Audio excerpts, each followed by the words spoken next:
nós conseguimos estimular energias e matérias que estavam passivas, e aí nós estamos diante da própria vida.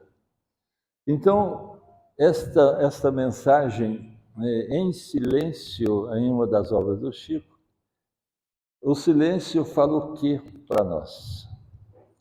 Então, o som, ele é feito de ondas, que viajam pelo ar de maneira muito semelhante às ondulações de uma água parada ao jogarmos uma pedrinha nela. Todo mundo já visitou um lago bem tranquilo quando não está ventando. E se a gente jogar uma pedra ou um pedaço de qualquer coisa, nós vamos criar ondas.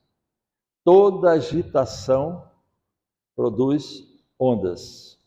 Então, ondas que se propagam a partir do centro, vai para a periferia e terminando, a gente não sabe aonde. Mesmo nessa figura em que nós temos...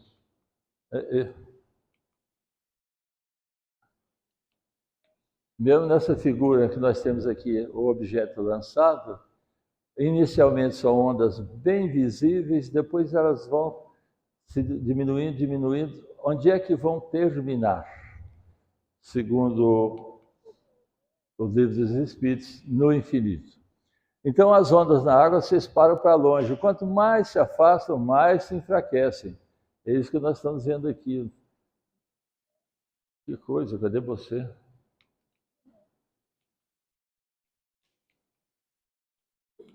Para nada. Aí. Muito bom. Pifou. Quanto à nossa audição, porque estamos falando em silêncio, nós temos um ouvido, ou ouvidos, que somos capazes de ouvir entre...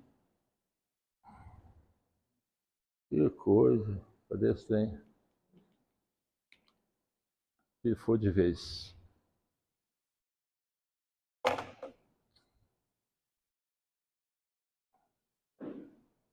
Deixa eu ver se eu pego o meu aqui.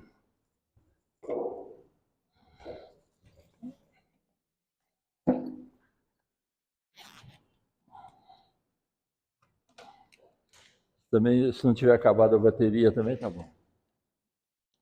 Então vejam aqui. Nós somos capazes de ouvir entre 20 Hz, ou seja, vibrações por segundo, até 20 mil Hz. 5 mil, normalmente, é a média em que a gente ouve. Além das 20 mil, a gente não escuta, mas o morcego escuta.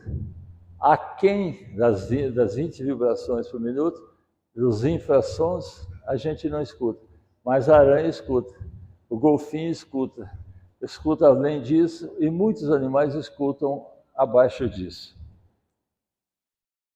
Também não passa.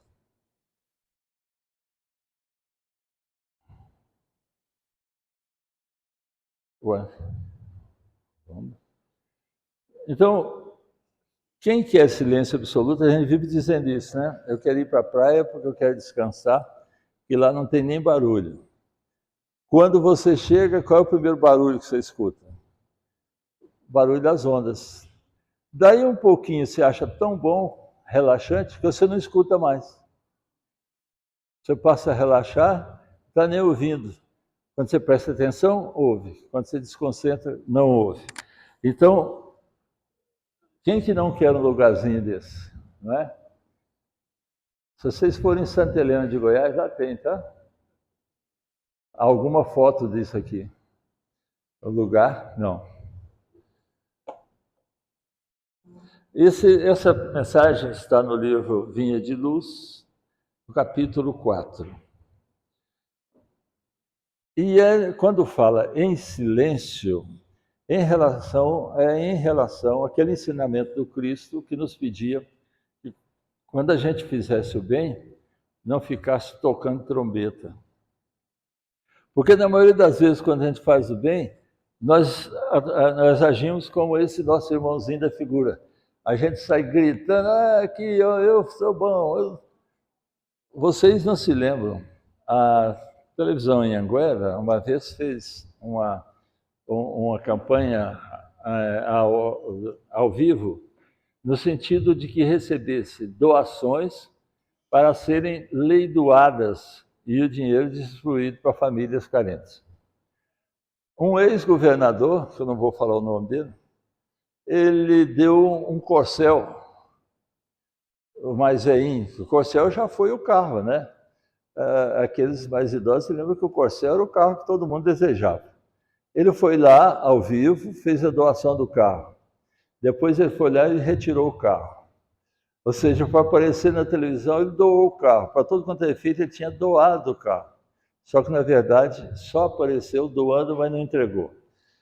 A grande maioria de nós, o que faz? Quando a gente consegue fazer alguma coisa boa, se foi no anonimato, a gente fica alegre, feliz, energizado, equilibrado, harmonizado.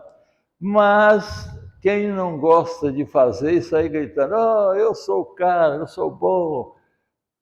É difícil você conseguir alguém que faça o bem sem querer aparecer. Muitas vezes nós estamos no carro, esse é um exemplo corriqueiro, principalmente depois que a Venezuela entrou lá em parafuso. O que nós temos de venezuelano aí nesses sinaleiros pedindo ajuda é uma graça. Mas o que a maioria de nós faz? Tira uma moeda, uma nota bem pequenininha, abre o vidro do carro, dá a nota e fecha o vidro, que é para não conversar. Quantas vezes nós nos deparamos com mães com crianças no colo? Alguma vez, a gente parou, estacionou, voltou lá para perguntar se podia ajudar efetivamente? Porque dar esmola é a coisa mais fácil do mundo. Mas e ajudar? E recuperar? E socializar? Será que a gente está fazendo isso? Quantas vezes nós já paramos para conversar com essas criaturas que estão pedindo? Quantas vezes a gente já parou para conversar com aqueles que batem à nossa porta pedindo alguma coisa? Às vezes até falam o que quer uma caixinha de leite, quer um copo d'água, quer isso, quer aquilo. E a gente fala, não tem, hoje não tem. Às vezes é verdade, às vezes você esqueceu de comprar leite, às vezes você não tem uma coisa melhor para dar. A gente já parou para conversar com ela, perguntar onde é que mora, o que faz, o que tem na casa dela, se a gente pode ajudar de uma maneira efetiva, principalmente recuperando a família. Mas, quando a gente faz, nós queremos nos exultar, mostrar que nós somos bons. Hoje está desse jeito aqui, ó. Tem uma família precisando de ajuda, pai, mãe, criancinhas. A gente vai dar alguma coisa, tira o telefone celular para fotografar e tira a máscara também, né? Que é para aparecer bem. Fotografa todo mundo e manda. Eu sou o cara. Estou fazendo bem. Então, o que Jesus recomendava? Não servindo à vista, ou seja, não fica fazendo para os outros verem. Procure principalmente os sofrimentos ocultos, como para agradar aos homens, mas como servos do Cristo, fazendo de coração a vontade de Deus. Existe uma diferença entre o meu programa e esse computador, e ele me sacaneia todas as vezes, está aqui. Então, hoje a gente está assim, fazendo selfie de caridade. Antigamente a gente exultava, gritava, ia para as esquinas, tocava trombeta. Hoje a gente vai e põe na rede social, para todo mundo achar que nós realmente somos bons. Então a caridade deve ser anônima. Se for para postar em redes sociais, não é caridade, é vaidade. Está aí esse nosso irmão, mesma coisa. Essa que eu estou fazendo aqui, dando dinheiro para o expediente, ou um sanduíche ou qualquer coisa, um pedaço de pão, essa vai para o Facebook. É para todo mundo ver que eu estou fazendo. Então, isso aí não é caridade, isso é vaidade. Porque nós achamos que quando a gente para o carro, num sinaleiro, e dá uma moeda, R$ 1, 50 centavos, uma notinha de R$ 2, isso é caridade ou é esmola? Porque a caridade não é isso. É evidente que o Cristo, ele não mexia com dinheiro. Quem mexia com dinheiro era o Judas, que era um cara comerciante, que tinha comércio, ele vendia como se fosse um armazém desses secos e molhados, hoje que nós temos. E ele é quem fazia o caixa, quem recolhia dinheiro para poder fazer as despesas do grupo. E evidentemente que ele gostava disso, porque ele gostava de um dinheirinho. E o pessoal que dava, evidentemente que achava que estava dando para fazer uma troca. É como a gente fazia antigamente com os famosos votos, né? Se eu sarar, eu juro que eu vou lá no templo, na igreja, e ponho tantos R$ 1.000 no pé do santo. E aí a gente acha que está fazendo muita coisa. Então, e Jesus fez essa recomendação: tende cuidado em não praticar as boas obras diante dos homens, para serem vistas, pois do contrário não recebereis recompensa de vosso Pai que está nos céus. Assim, quando derdes esmola, não trombetieis como fazem os hipócritas nas sinagogas e nas ruas, para serem louvados pelos homens. É o fazer para poder se glorificar, para poder aparecer. Então, o que procurava ser reconhecido, já recebeu. Por isso que o Cristo disse que quando fizeres isso, já recebesse o vosso galardão, ou seja, o vosso pagamento. Então, se você procura não o anonimato para fazer o bem, mas usando a sua vaidade para poder aparecer, na verdade, então você não está fazendo caridade nenhuma. Você está fazendo um gesto em que você vai ser reconhecido. Agora, realmente, você está fazendo isso de coração ou está fazendo só para aparecer? Isso é que a gente precisa se perguntar. Porque o Cristo cita aquele pessoal que fica nas ruas, nas esquinas, gritando e pregando os ensinamentos de Jesus, como se Deus fosse surdo, porque aos gritos. E quando vão em nome dele, que devia ser feita a ação, ao invés de fazerem em nome dele, fazem em nome de um reconhecimento público, principalmente hoje, através das redes sociais. Você viu? Fulano postou aí no Facebook. Ele está atendendo uma família que está passando necessidade, que a mãe está doente, que o pai está acamado, que não tem dinheiro para comprar os remédios, que os meninos não têm nada para comer. Uma vez a gente tinha um abrigo de idosos ali no Veracruz, no Eldorado Oeste, e o caseiro nosso do abrigo, a gente tinha ganho lá um punhado de cestas de alimentação. Ele falou assim: olha, eu peguei uma cesta dessas, sem falar nada com vocês, e fui ali numa casa, lá numa cidadezinha pertinho, e lá tem um casal com 2 filhos que tem paralisia facial, paralisia cerebral.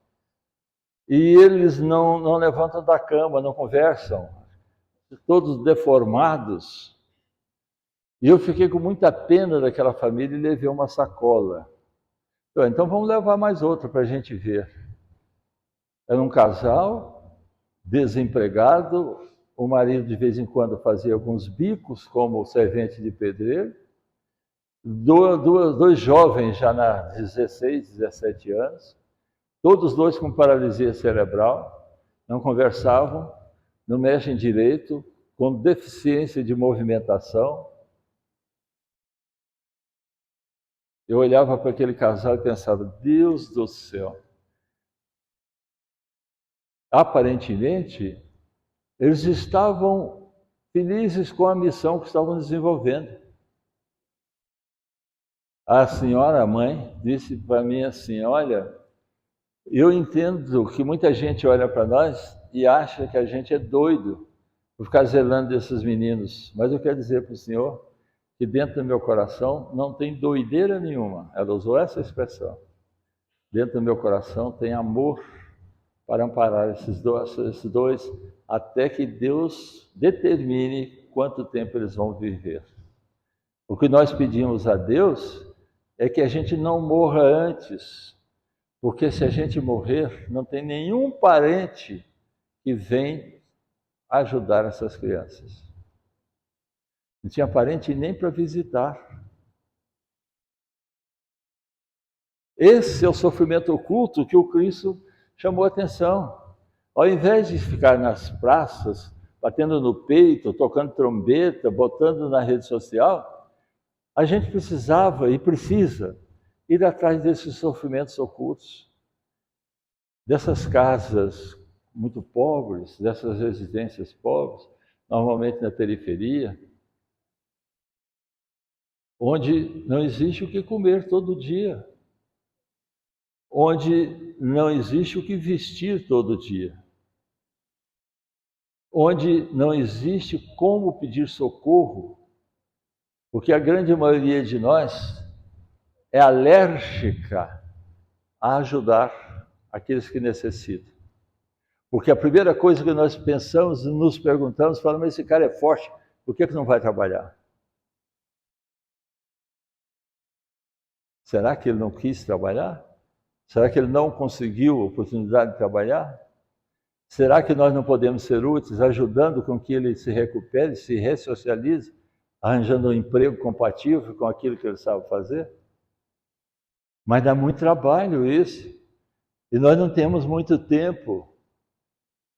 Mas a gente tem tempo para ver televisão, a gente tem tempo para ficar perdendo tempo, levantando mais cedo para ficar mais tempo à toa. Principalmente nós, os aposentados, não é? Então, aqui tem uma mão em que alguém jogou uma moeda. Jogou, literalmente. Esse é o tipo de caridade que a gente faz. Você não quer saber quem é, ele está ali escondido, ele não existe, é uma figura anônima. Você pegou alguma moeda que não lhe faz falta, alguma coisa que não lhe faz falta, quando viu a mão estendida, você abriu o vidro do carro e jogou. Ou ele passou na sua porta e você deu um dinheirinho para ele. Quem é ele? Como é que ele chama? Onde é que ele mora? Como é que é a família dele? Nada disso nós sabemos. Mas a gente devia dar, obedecendo aqui aquela advertência do Cristo. Digo-vos em verdade que eles já receberam a sua recompensa quando fazem com ostentação. Quando derdes esmola, não saiba a vossa mão esquerda que faz a vossa mão direita. Ou seja, não é só dar. Joana de Ângeles, através do Divaldo, ela diz que o interessante não é só dar, não é só doar, é doar e doar-se naquilo que está fazendo. É amar e amar-se. É botar esse amor em atividade. É o amor ação. Não é o amor preguiça, o amor que não vai atrás. Então não é só a gente pegar e jogar alguma coisa que não está fazendo falta para nós. Então que a mão direita não sabe o que faz a esquerda. O que quer dizer com isso? Dê sem esperar recompensa. Dê sem esperar uma troca. E não é só dinheiro. Quantas vezes alguém chega perto de nós queixando os seus sofrimentos, as suas doenças, as suas dificuldades, as dificuldades da família, de relacionamento, pai, filho, pai, esposa, marido. E quantas vezes a gente simplesmente faz de conta que não escuta, porque não queremos participar. Quantas vezes nós já viramos as costas Há companheiros nossos que nós taxamos como companheiros que só sabem reclamar. Mas a gente não podia socorrê-lo. A maioria daqueles que reclamam muito não se amam, não se auto-amam, não se autovalorizam, não se reconhecem como sendo criaturas que podem fazer. Quantas vezes já tive pacientes que vêm queixando e que se a gente não tivesse um certo grau de religiosidade, de religião e religiosidade, a gente fala, mas que cara chato, só vem para reclamar. Eu me lembro de uma vizinha lá no setor aeroporto. Uma vez a ambulância ia me pegar para correr no pronto-socorro, que tinha um picado de cobra lá. E outras vezes ia lá porque precisava de alguém lá no pronto-socorro para dar um parecer sobre doença renal. De repente, quando eu estou para entrar na ambulância, ela sai lá e me cumprimenta. E eu cheguei para cumprimentá-la de perto e perguntei para ela como é que a senhora está. E ela explicou. Ela tinha comido torresmo. Até agora o estômago não tinha doído, mas eu tinha certeza que ia doer, porque a torresmo sempre fazia mal para ela. Ela tinha tido dor no joelho esquerdo, mas agora que estava doendo era o direito. O dedão do pé estava doendo. Vocês imaginam o tempo que ela tomou para explicar a dor da sinusite até no dedão do pé. Como eu perguntei, quem pergunta tem que ouvir. E a sirene da ambulância ela é ligada, os vizinhos felizes da vida, né? Imagina a sirene ligada esperando o doutor para entrar. Ouvi, falei, eu preciso conversar com a dona Maria de uma maneira diferente. Pedi licença para ela, conversei um pouquinho com ela, falando que eu estava achando que ela estava muito bem e tal. Passado algum tempo, de novo eu estou saindo para ir trabalhar e ela me pega. Aí a dor tinha mudado, as dores tinham mudado em vários locais. E eu pensei comigo, ela está carente. Ela está precisando se auto-amar. Ela é viúva, tem um filho que é advogado e trabalha o dia inteiro, então ela fica sozinha, não tem nem com quem conversar. Resolvi dar uma conversada com ela. Cheguei para ela noutra ocasião e disse para ela, mas Dona Maria, Maria é o nome fictício, tá? Como é que a senhora está bonita? O que a senhora está arrumando? A senhora arrumou namorado? É evidente que ela olhou para mim e pensou assim, esse maluco agora está doido de vez. Achar que eu vou namorar depois dessa idade? Mas a senhora está corada, a senhora está alimentando bem, eu estou muito feliz com o que a senhora está agora, como a senhora está se mostrando. Depois a gente conversa mais. E vazei. O que eu queria com isso? Eu queria confundir a cabeça dela. E eu consegui. Porque ela ficou em dúvida. Será que eu estou bonita mesmo? Será que eu estou corada? Será que eu posso melhorar isso? E eu fui insistindo nessa técnica.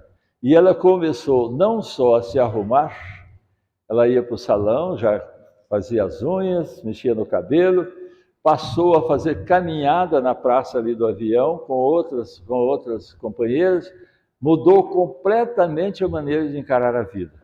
Passou a se auto-amar. Mas se eu tivesse considerando sem parar que era uma chata reclamadeira, eu não teria ajudado, teria perdido a oportunidade. Assim são os nossos familiares difíceis, os amigos difíceis, aqueles reclamões. Para quem mexe com a área da saúde, então, é toda hora o pessoal usa muito aquela esperteza de trazer exame para você ver, não é? Aproveitei, como se fosse japonês, aproveitando. Então, o que Deus observa em nós é a nossa intenção ao fazer. Qual que é a nossa intenção ao fazer? É dar esmola ou é conversar? Aí vocês vão dizer, mas a gente não tem tempo para conversar com todo mundo que está aí pedindo também, está desempregado. Sim, não temos tempo para isso. Mas não podemos fazer, pelo menos, para alguns? Porque Deus nos olha constantemente. Ele diz para nós, olha, se o seu interesse é só a vaidade, você já recebeu. Está tranquilo, não temos mais conversa. quando a gente faz, procurando na palavra do Cristo, o sofrimento oculto, aquele sofrimento que a gente vai lá, a gente ajuda, sem esperar nem sequer uma recompensa, um agradecimento, que a pessoa fique fiel a nós. Quando você faz esperando recompensa, quando você empresta esperando receber, o que você está fazendo? Negócio. Mas quando você faz não esperando e não desejando nenhuma recompensa em troca, aí sim, aí é amor. Então, se sabes, e agora nós vamos envolver várias profissões, principalmente os professores, né? Aqueles que já sabem, se sabes, atende ao que ignora, sem ofuscá-lo com a tua luz, sem humilhar aquele que não sabe, ajudando aquele que não sabe a se desenvolver. Quantos programas nós temos aí de alfabetização de adulto, alfabetização de criança, que todos nós podemos colaborar, mas colaborar com amorosidade, sem ofuscá-lo, sem feri-lo. Se tens ajuda ao necessitado, sem molestá-lo com tua posse. Se tens, ou seja, você tem bens, ajuda ao necessitado, sem molestá-lo com a tua posse, sem exibição de riqueza. Você está dando o que sobra, a maioria de nós só dá o que não faz falta. Principalmente quando nós estamos dando coisas. Se amas, não filhas o objeto amado com exigências. O que é que acontece conosco aqui nesse mundinho nosso? A gente acha que é dono do outro. Principalmente para nós os casados. A gente tem posse, a gente tem domínio campeão, como é que é? Capião, uso capião. A outra pessoa tem que fazer o que a gente quer. Porque nós sabemos tudo, nós somos sabidões. Nós escolhemos até as profissões dos filhos. A esposa tem que fazer aquilo que o marido quer. E o marido tem que fazer aquilo que a mulher quer. Se saírem dessa área de dominação, a família acaba. Quantos casamentos nós já vimos acabarem? Porque um quer dominar, não só mentalmente, fisicamente o outro. Então, se a gente ama, quem ama perdoa, quem ama serve, quem ama ajuda, quem ama não persegue, quem ama não maltrata. Se pretendes curar, não humilhes o doente. Em nenhum momento na Bíblia, nós vimos Jesus atendendo, acolhendo, tratando e humilhando quem vinha receber. Em nenhum momento. Normalmente, nas despedidas, ele dizia: a tua fé te curou. Ou seja, ele ainda colocava naquele que vinha receber a alegria da fé viva, mostrando que esse era o caminho daquele que acredita. Então, nós precisamos entender que se a gente quer melhorar os outros, não maldigues ninguém. Por que a gente quer melhorar os outros sem melhorar a gente? Por que a gente vê um cisco no olho do outro, no sentido de que vê os erros? Porque nós somos pródigos em analisar os erros dos outros. Não só dos familiares, dos amigos também. Aqui no centro a gente não fala mal da vida de ninguém, aqui não tem maledicência. Aqui a gente tem fofoca fraterna. E como é que isso funciona? Quando você vai despedir, você está conversando com um, o outro vem, você está despedindo, quando ele se distancia um pouquinho, você fala: tá vendo? Cobra criada. Nos nossos relacionamentos sociais, é assim que a gente age. A gente espera o coitado sair para... Sabe, fulano, eu quero dizer para você que eu gosto mais dele. Mas, depois do mais, sai de perto. Como é que a gente quer melhorar o outro, então? Quer ensinar, quer dar lição de moral, quer evangelizar? Se a gente não se evangeliza, Nós podemos fazer uma autoanálise. Joana de Anjos faz isso no livro, através do Divaldo Franco, Autodescobrimento, em que ela aconselha que a gente se analise, porque a gente que se diz religioso erra, faz coisa errada. E como é que nós não queremos dar ao outro o direito de errar?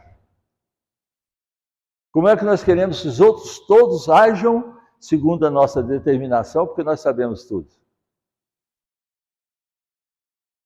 Então a evangelização começa no próprio coração.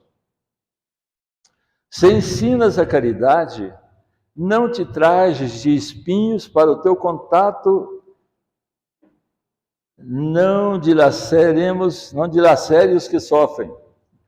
Olha só, ele partiu meus trem tudo. E eu boto aí uma figura cheia de espinho. É aquele nosso amigo familiar difícil de relacionamento. É como se ele tivesse espinho para tudo quanto é lugar. Você não pode chegar perto dele, quando você chega, tem um espinho te ferindo. Mas esse é o desarmonizado, é o desequilibrado, é o doente. O Cristo dizia que há o doente e o médico. É a esse desarmonizado, desequilibrado, doente, que nós precisamos socorrer. Que nós precisamos ter a maior paciência, que nós precisamos ter a maior caridade no sentido de orientá-lo perfeitamente bem. É o filho custoso, é o marido custoso, a esposa custosa. Para eles nós não podemos fechar a porta do diálogo. Porque para aqueles que nós amamos é muito fácil amar. Para aqueles difíceis é que nós temos que mostrar que realmente nós estamos mudando. Tem cuidado na tarefa que o Senhor te confiou. Quando nós fizemos nosso projeto reencarnatório, nós vimos as nossas vidas passadas, fizemos uma linha mestra daquilo que a gente quer aperfeiçoar, daquilo que a gente quer corrigir, pedimos auxílio da espiritualidade, dos amigos, dos familiares, do nosso anjo da guarda, dos emissários de Jesus, a fim de que nós pudéssemos fazer uma programação que nós dessemos conta de realizar os nossos compromissos. A gente chega daqui, a gente esquece o que veio fazer aqui, e a gente não procura se autoanalisar, para poder nos conscientizar daquilo que nós precisamos fazer e daquilo que nós temos que deixar de fazer.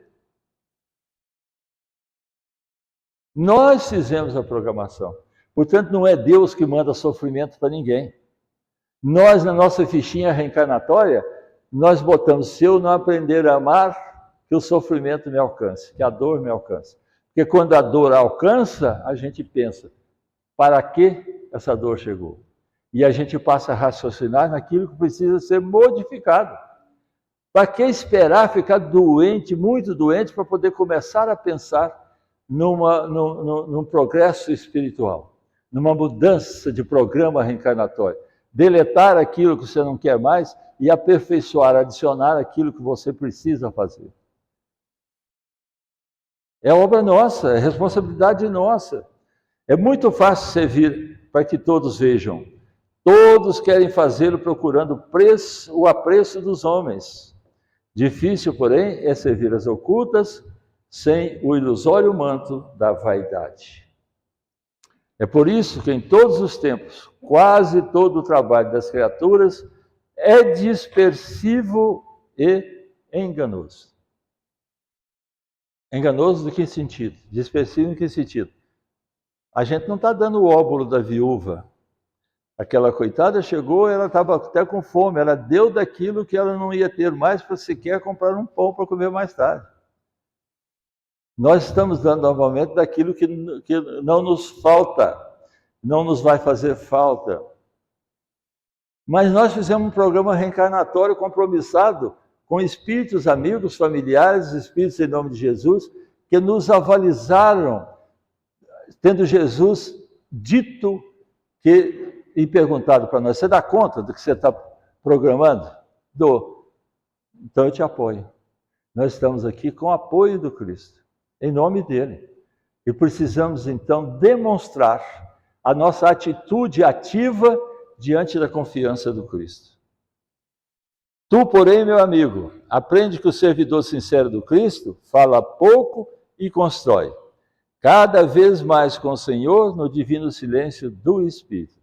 E a recomendação do Cristo foi: vai e serve. E para nós, aqueles que já estamos ajudando no sentido de socorrer através da oração, da reza, da prece, da energização daquele que vem nos procurar, que a gente chama de passe, para todos nós que somos benzedores, cada um de nós tem a capacidade de ajudar o outro. Quantas vezes já ajudamos, às vezes inconscientemente? Então é o momento de nós tirarmos a enxada, a ferrugem da enxada, e botar essa enxada para capinar, para servir, para ajudar.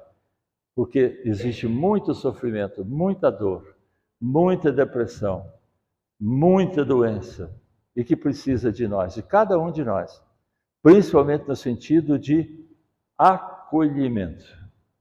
Saber acolher. Não te deem cuidados as fantasias que confundem os olhos da carne, e nem te consagres aos ruídos da boca, só falar e não fazer nada. Faz o bem em silêncio, foge às referências pessoais e aprendamos a cumprir de coração a vontade de Deus. E o Cristo ali tirando-nos dessas situações tão difíceis que nós provocamos voluntariamente pelo nosso livre-arbítrio, em nos socorrendo, em nos tirando de uma situação difícil, ele diz: em verdade vos digo que quando fizestes a um desses meus pequeninos irmãos, a mim o fizestes. Mateus 25:40. Ou seja, nós estamos aqui reencarnados com o apoio do Cristo.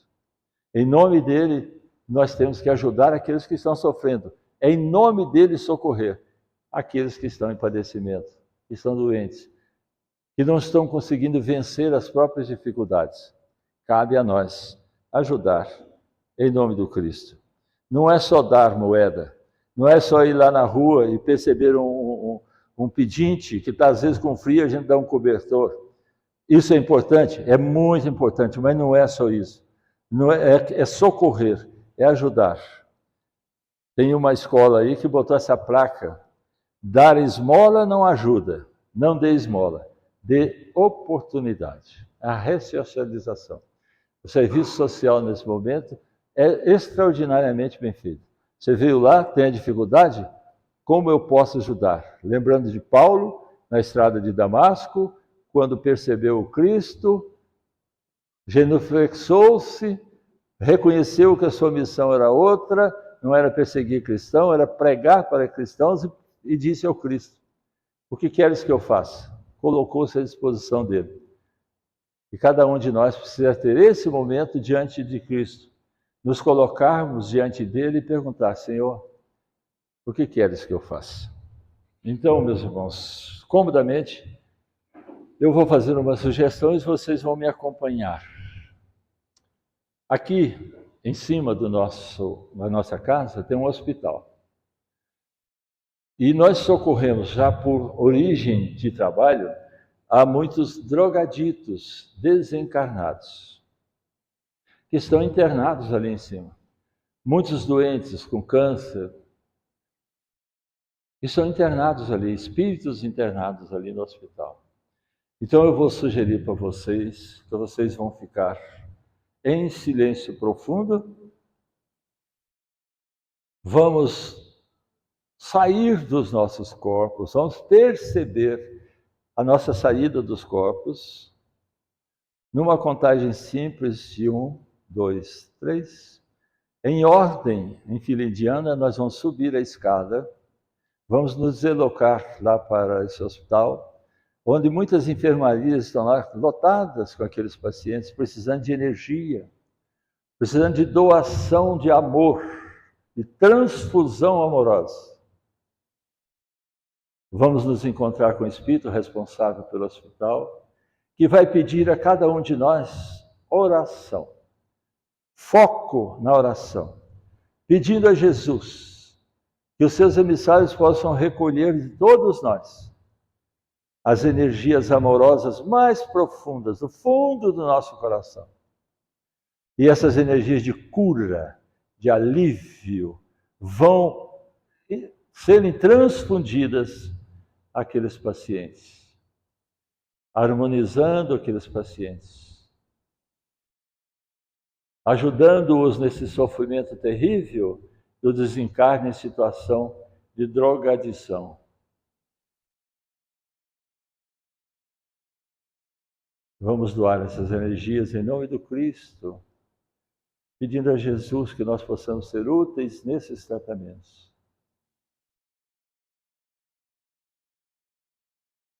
Terminados os tratamentos, nós agradecemos a oportunidade ao espírito responsável pelo hospital.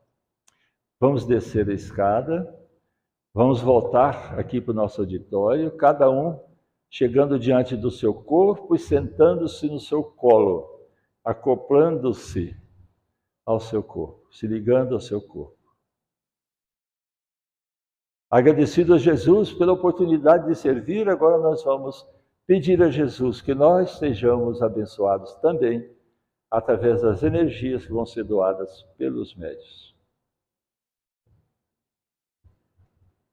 Então vamos agradecer a Jesus pela oportunidade, aos médiuns pelo trabalho realizado em nome dele, por essa transfusão de energia amorosa.